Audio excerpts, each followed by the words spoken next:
Hello everyone, welcome back to our YouTube channel Alchemist Chemistry and this is Poonam खर। तो जैसा कि आप सब जानते हैं हमने इलेक्ट्रोकेमिस्ट्री शुरू कर रखी है और उसके हम 2 वीडियोस आपको प्रोवाइड करवा चुके हैं। आज हमारा थर्ड लेक्चर है जिसमें हम कंप्लीट स्टडी करेंगे इलेक्ट्रोलाइसिस पे। ठीक है, लास्ट वीडियो में हमने पढ़ा था electrolytic cell, electrolysis, strong electrolyte और वीक इलेक्ट्रोलाइट के बारे में। तो आज हम कंप्लीट डिस्कस करेंगे इलेक्ट्रोलाइसिस के बारे में। लास्ट वीडियो में हमने इलेक्ट्रोलाइसिस की डेफिनेशन पढ़ी थी और मोल्टन NaCl का हमने इलेक्ट्रोलाइसिस किया था। तो आज हम इसके आगे और एग्जांपल्स करेंगे इलेक्ट्रोलाइसिस के, जिससे आपको इलेक्ट्रोलाइसिस जो है वो कम्प्लीटली क्लियर हो जाएगा। तो चलिए शुरू करते हैं। सबसे पहले हम देखते हैं इलेक्ट्रोलाइसिस लेड ब्रोमाइड का। तो देखिए, जो लेड ब्रोमाइड होता है उसको हम PbBr2 से लिखते हैं और जब भी हम इसको मोल्टन स्टेट में लेंगे और इलेक्ट्रोलाइसिस करवाएंगे तो ये किस में डिसोसिएट हो जाएगा। जो PbBr2 है, PbBr2 डिसोसिएट हो जाएगा Pb2 पॉजिटिव के आयंस और Br नेगेटिव के आयंस में।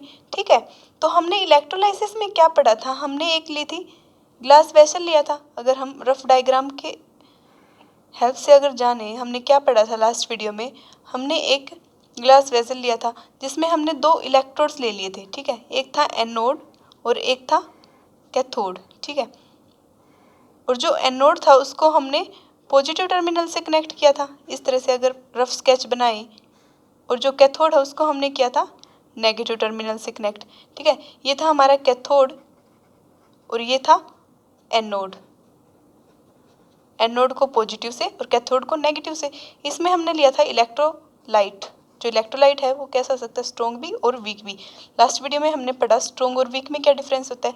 स्ट्रॉन्ग इलेक्ट्रोलाइट जो है वो कम्प्लीटली क्या करेगा, डिसोसिएट करेगा, और जो वीक होगा वो कम्प्लीटली डिसोसिएट नहीं करेगा। तो इसके बाद हमने क्या देखा था, जैसे कि हमने इलेक्ट्रोलाइट ले लिया PbBr2 का और वो आयंस में टूटा। पॉजिटिव आयन को हम कैटायन बोलते हैं और नेगेटिव को हम एनायन बोलते हैं। तो जो कैटायन थे वो हमेशा किसके पास जाएंगे, कैथोड के पास जाएंगे और अपने आप को क्या बना लेंगे, न्यूट्रल। उसी तरह से जो एनायंस है वो एनोड के पास जाएंगे और अपने इलेक्ट्रॉन को लॉस करके अपने आप को न्यूट्रल बना लेंगे। यही था इलेक्ट्रोलाइसिस। तो इसी तरह से जब हम अगर इसमें लें PbBr2, PbBr2, ठीक है, लेड ब्रोमाइड हमने ले लिया इसके अंदर, तो लेड ब्रोमाइड टूट गया Pb2 पॉजिटिव और Br नेगेटिव आयन में। अब देखिए, जो कैटायन है Pb2 पॉजिटिव, जब भी हम इलेक्ट्रिसिटी पास करवाएंगे तो वो कहाँ जाएगा, कैथोड के पास जाएगा Pb2 पॉजिटिव, और क्या कर लेगा, 2 इलेक्ट्रॉन चाहिए इसको तो वो इलेक्ट्रॉन को गेन करेगा, और गेन ऑफ इलेक्ट्रॉन क्या होता है, रिडक्शन। इसका उल्टा Br नेगेटिव जो है वो एनायन के पास जाएगा और इसके पास इलेक्ट्रॉन एक्स्ट्रा है तो ये अपने आप को लॉस कर देगा, अपने इलेक्ट्रॉन को, और अपने आप को न्यूट्रल बना लेगा और शो करेगा ऑक्सीडेशन। तो एनोड पे हमेशा क्या होगा, ऑक्सीडेशन, और कैथोड पे हमेशा होगा रिडक्शन। ठीक है, क्लियर है, समझ आया इतना। तो अब नेक्स्ट है, अगर हम कैथोड पे इलेक्ट्रोलाइसिस देखें तो इलेक्ट्रोलाइसिस को हम कैसे देखेंगे। अगर हम देखें एट कैथोड, कैथोड कैथोड पे कौन आएगा, कैटायन आएगा। अगर हम हिंट लेना चाहें, किसी को ध्यान नहीं रहता कैथोड पे कौन आएगा, तो C फॉर कैटायन और C फॉर कैथोड। तो कैथोड पे आएगा कैटायन। कैटायन होता है जिस पे पॉजिटिव चार्ज होता है।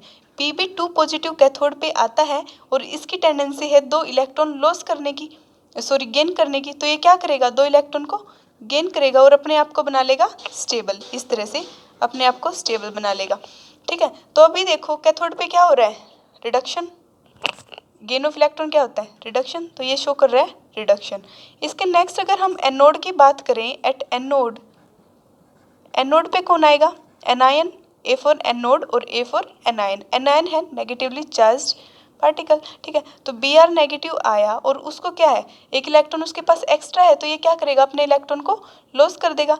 इसको बुक्स में इस तरह से लिखा होता है Br प्लस इलेक्ट्रॉन, लेकिन अगर समझने के लिए हम ऐसे लिख सकते हैं Br नेगेटिव, इसके पास 1 इलेक्ट्रॉन ज़्यादा है तो ये क्या करेगा, अपने इलेक्ट्रॉन को लॉस करेगा, मतलब माइनस इलेक्ट्रॉन, और अपने आप को बना लेगा Br स्टेबल। लेकिन जो ब्रोमीन होती है ये क्या है, डायएटॉमिक गैस है, और जो एटोमिसिटी होती है वो हमने क्लास 11th में पढ़ा था। एवोगैड्रो हाइपोथेसिस ने हमें बताया था कि जो एलिमेंट्री गैसेस होती हैं उनकी एटोमिसिटी कैसे पता लगाते हैं। तो जो ब्रोमीन है वो क्लोरीन के जैसे ही डायएटॉमिक गैस है। तो जो ब्रोमीन है वो अकेला स्टेबल है नहीं, तो ये क्या करेगा, एक और ब्रोमीन को बुलाएगा और अपने आप को स्टेबल बनाएगा ब्रोमीन के मॉलिक्यूल बना के, ठीक है। और ब्रोमीन का मॉलिक्यूल जो वो गैस की फॉर्म में इवोल्व हो जाएगा। अभी हमने अगर यहाँ पे 2 ब्रोमीन लिए हैं तो यहाँ भी हमने क्या करने पड़ेंगे, 2 ब्रोमीन लेने पड़ेंगे। और 2 ब्रोमीन के आयंस हैं तो इलेक्ट्रॉन किसके बाद 2 एक्स्ट्रा हैं, तो ये क्या करेगा, 2 इलेक्ट्रॉन को लॉस कर देगा और इस तरह से बना लेगा। या फिर अगर यहाँ पे बात करें हम क्या लिख सकते हैं, bromine -2 electron is equal to Br2, जो कि गैस की फॉर्म में निकलेगा। इस तरह से हम इसको लिख सकते हैं। तो अब अगर हम याद करें अर्हेनियस के कंसेप्ट को, तो अर्हेनियस ने बोला था कि 2 इलेक्ट्रॉन एनोड पे होने चाहिए और 2 ही कैथोड पे, मतलब दोनों साइड इलेक्ट्रॉन्स जो है वो इक्वल होने चाहिए। नंबर ऑफ इलेक्ट्रॉन्स जो है दोनों साइड हमेशा इक्वल होंगे। अब देखो जो कैथोड पे उसने क्या किया है, 2 इलेक्ट्रॉन लिए हैं और एनोड पे 2 इलेक्ट्रॉन लॉस किए, तो नंबर ऑफ इलेक्ट्रॉन्स तो सेम है, तो कोई दिक्कत नहीं। अब हमें ना ही मल्टीप्लाई करवाना है। तो अगर ओवरऑल रिएक्शन की हम बात करें, ओवरऑल रिएक्शन क्या होगी, Pb2 positive plus 2Br negative. और ये क्या हो रहा है, इसका इलेक्ट्रोलाइसिस, यहाँ लिखेंगे एरो के ऊपर इलेक्ट्रोलाइसिस। और इलेक्ट्रोलाइसिस करवा के ये अपने आप को स्टेबल बना रहे हैं, एक तो Pb की फॉर्म में और दूसरा एनोड पे क्या निकल रही है, ब्रोमीन गैस, ठीक है, ब्रोमीन गैस।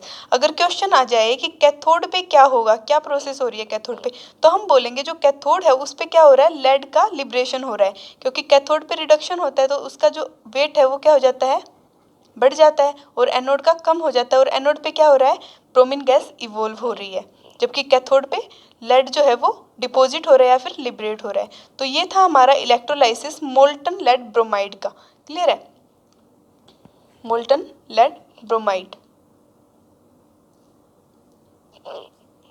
सबसे पहले क्या हुआ, लेड ब्रोमाइड को आयंस में तोड़ा इलेक्ट्रिसिटी पास करके, फिर पॉजिटिव आयन कैथोड के पास, नेगेटिव एनोड के पास, ठीक है। कैथोड पे रिडक्शन होगा, उसको इलेक्ट्रॉन चाहिए तो इलेक्ट्रॉन ले लिए। एनोड पे ऑक्सीडेशन होगा, मतलब उसको इलेक्ट्रॉन लॉस करने हैं। और ओवरऑल रिएक्शन किस तरह की आएगी, इस तरह की, Pb2 positive plus 2Br negative, electrolysis करवा के अपने आप को स्टेबल बना रहे हैं in the form of lead and bromine gas.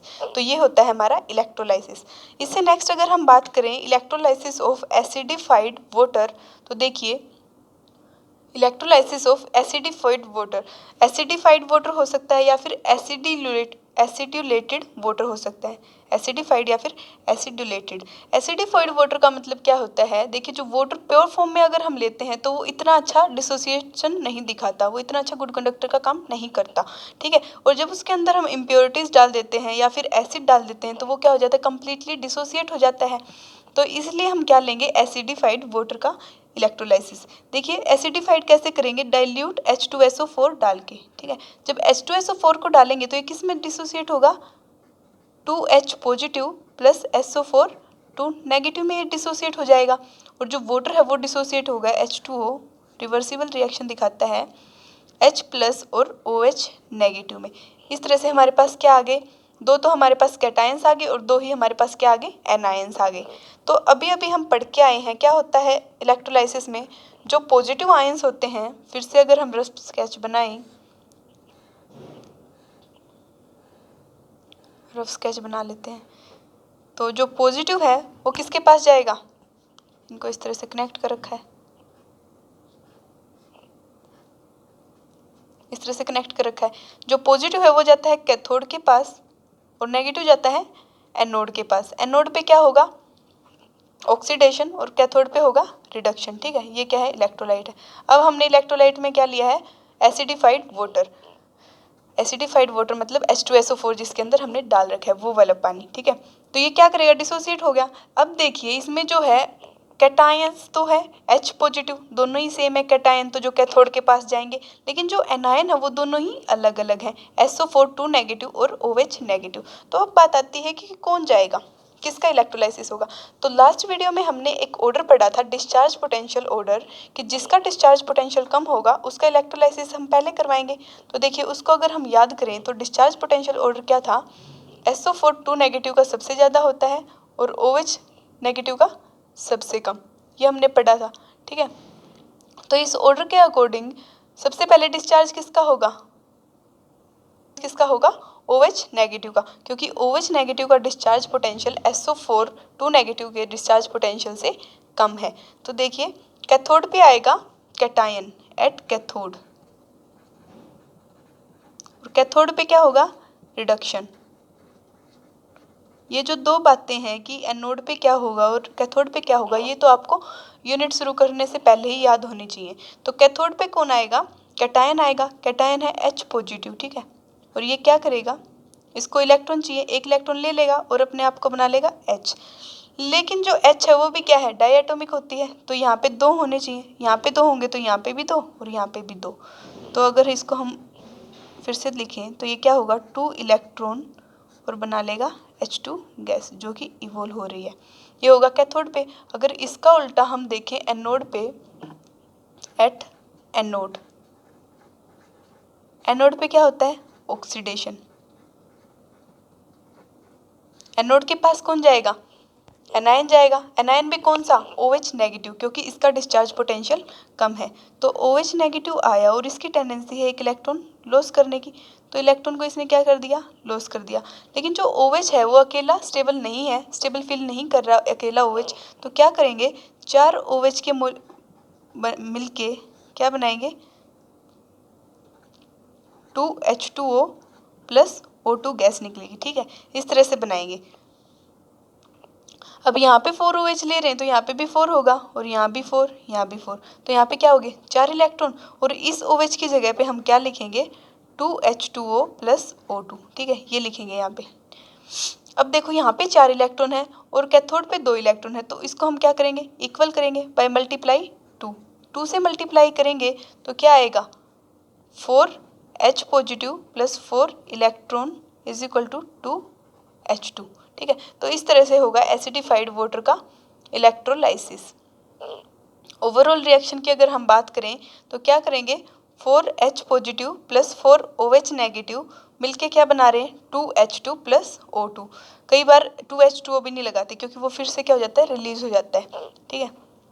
तो ओवरऑल रिएक्शन अगर हम लिखें तो ओवरऑल रिएक्शन होगी 4H positive plus 4OH negative, ऊपर होगा इलेक्ट्रोलाइसिस और ये बनाएंगे 2H2 प्लस O2 और 2H2O। लेकिन कई बुक्स में क्या होता है, 2H2 प्लस O2, ठीक है। तो कैथोड पे हाइड्रोजन गैस रिलीज होगी और एनोड पे ऑक्सीजन गैस रिलीज होगी। ये था हमारा इलेक्ट्रोलाइसिस एसिडिफाइड वाटर का, ठीक है। नेक्स्ट आता है electrolysis of copper sulphate solution, aqueous copper sulphate solution.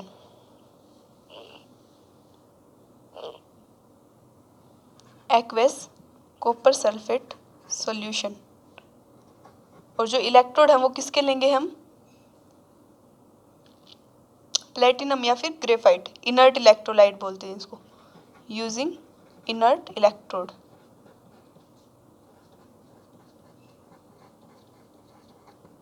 ठीक है। अब देखिए कॉपर सल्फेट क्या, एक्वस कॉपर सल्फेट का मतलब है कि ऐसा कॉपर सल्फेट जिसको हमने पानी के अंदर डिप कर रखा है। तो जो कॉपर सल्फेट है वो किस में टूटेगा, Cu2 positive plus SO4 negative, और जो वाटर है वो फिर से टूट जाएगा H पॉजिटिव और OH नेगेटिव में, ठीक है। तो अब देखिए हमारे पास कैटायन भी अलग अलग हैं और एनायन भी अलग अलग हैं। सबसे पहले अगर हम एनोड की कैथोड की बात करें, एट कैथोड, तो कैथोड पे कौन आता है, कैटायन। कैटायन का मतलब जिस पे पॉजिटिव चार्ज है। और डिस्चार्ज पोटेंशियल के ऑर्डर में हमने पढ़ा था कि H पॉजिटिव और Cu2 पॉजिटिव अगर दोनों दे रखे हैं तो सबसे पहले हम किसका इलेक्ट्रोलाइसिस करवाएंगे, Cu2 पॉजिटिव का, क्योंकि इसका जो डिस्चार्ज पोटेंशियल है वो कम होता है। और SO4 नेगेटिव और OH नेगेटिव में करवाएंगे हम OH नेगेटिव का, ठीक है।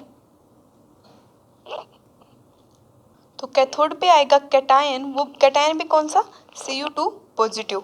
Cu2 पॉजिटिव आएगा और इसकी टेंडेंसी है 2 इलेक्ट्रॉन गेन करने की। तो ये 2 इलेक्ट्रॉन गेन करेगा और अपने आप को स्टेबल बना लेगा। और ये स्टेबल बना के अब क्या शो कर रहा है, इलेक्ट्रॉन का गेन क्या बोलते हैं, रिडक्शन। तो ये कैथोड पे क्या होगा, रिडक्शन। अगर हम बात करें एनोड की, तो एनोड पे क्या होगा, OH नेगेटिव आएगा और इलेक्ट्रॉन को लॉस, OH नेगेटिव आया और इसकी टेंडेंसी है एक इलेक्ट्रॉन लॉस करने की। तो इलेक्ट्रॉन लॉस किया और अपने आप को बनाया स्टेबल OH की फॉर्म में। लेकिन OH जो है वो अभी अभी पढ़ा हमने अकेला नहीं होता, 4 OH मिलेंगे और 4 OH यहाँ होंगे तो 4 इलेक्ट्रॉन इधर 4 इधर, और 4 OH की जगह हम लिख देंगे 2H2O प्लस O2, ये हम लिखेंगे।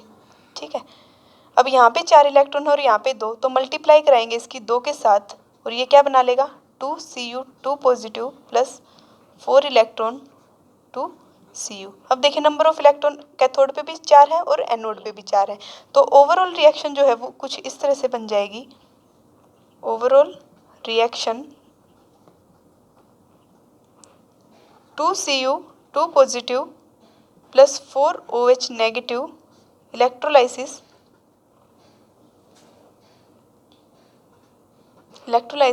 क्या बनेगा 2Cu प्लस O2। ठीक है, जो Cu है वो कैथोड पे लिबरेट हो रहा है और एनोड पे क्या है ऑक्सीजन गैस इवोल्व हो रही है। तो ये था हमारा electrolysis of aqueous copper sulphate solution using inert electrode. ठीक है, नेक्स्ट है electrolysis of aqueous copper sulphate using copper electrode. Last में तो हमने लिए थे इनर्ट इलेक्ट्रोड। इनर्ट इलेक्ट्रोड का मतलब है प्लेटिनम या फिर ग्रेफाइट जो कि रिएक्ट नहीं करते। अब की बार हमने लिया है कॉपर का इलेक्ट्रोड, तो क्या करेगा वही रिएक्शन रहेगी, CuSO4 टूटेगा Cu2 पॉजिटिव और SO4 2 नेगेटिव में, और H2O टूटेगा H पॉजिटिव और OH नेगेटिव में। ठीक है, तो कैथोड पे कौन आएगा,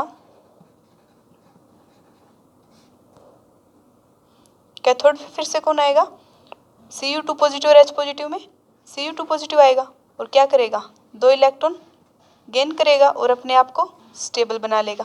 कैथोड पे तो ये रिएक्शन होगी, मतलब रिडक्शन। अब बात अगर आए एनोड की, तो एनोड पे अगर हमने ये नहीं देखा एग्जाम्पल पहले, तो सारे बच्चे क्या करेंगे एनोड पे OH नेगेटिव का क्या करवा देंगे ऑक्सीडेशन करवा देंगे। लेकिन इसमें ऐसा नहीं होगा क्योंकि हमने जो इलेक्ट्रोड्स है वो कॉपर के लिए हैं। ठीक है, ना कि कोई इनर्ट इलेक्ट्रोड। अगर हम कॉपर के इलेक्ट्रोड लेते हैं तो जो एनोड है वो खुद अपना ऑक्सीडेशन करवा लेगा।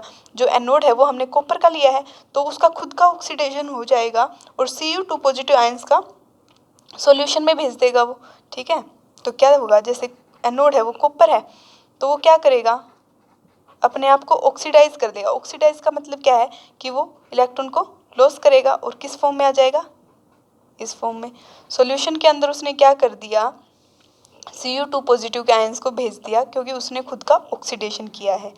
तो यही बात है इसमें याद रखने की, जब भी हम कॉपर का इलेक्ट्रोड लेंगे तो ऑक्सीडेशन जो है OH का ना होके कॉपर का ही होगा। ठीक है, तो ये था हमारा इलेक्ट्रोलाइसिस ऑफ कॉपर सल्फेट। तो इसका कहने का मतलब क्या है कि जितना कॉपर कैथोड पे डिपॉजिट हो रहा है उतना ही कॉपर एनोड जो है वो डिसोल्व कर रहा है सॉल्यूशन के अंदर, वो न्यूट्रलिटी बना रहा है। ठीक है, तो ये था इलेक्ट्रोलाइसिस। आई होप आप सबको अब इलेक्ट्रोलाइसिस क्लियर होगा। इलेक्ट्रोलाइसिस जो है उसमें क्या होता है, डिकम्पोजिशन होता है इलेक्ट्रोलाइट का, और जो पॉजिटिव आयंस है वो कैथोड के पास जाते हैं और नेगेटिव एनोड के पास। ठीक है, तो यही था हमारा आज का लेक्चर इलेक्ट्रोलाइसिस। नेक्स्ट लेक्चर में हम पढ़ेंगे गैल्वेनिक सेल के बारे में।